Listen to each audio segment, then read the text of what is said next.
when you have for example, a bad land and you want to smoothing this land, you can use the blur.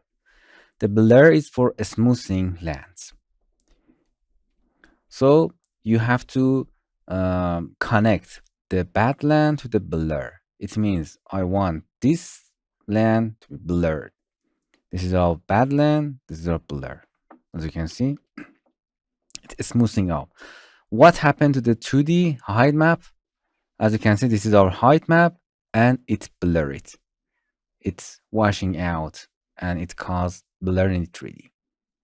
In a blur, we have the power of the blur, iteration, the multiplier of the power. If you want, you can increase the number of that. We have this different type, the fast type, Gaussian blur. It's another blur for Gaussian. It's weaker than fast. Radial, as you can see, it's a radial blur. You can see it. Motion blur. It looks like this train is in a motion and it's blurring. You can Google the motion blur and you can see the object that has an animation.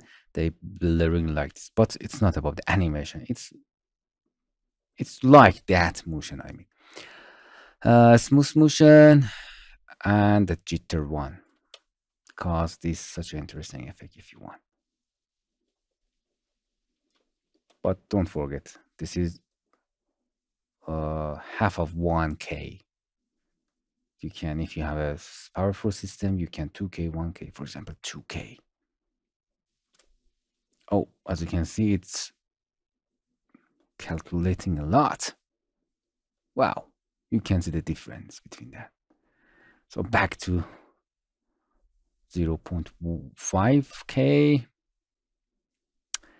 Okay, this is blur for smoothing the train that you want in a different type.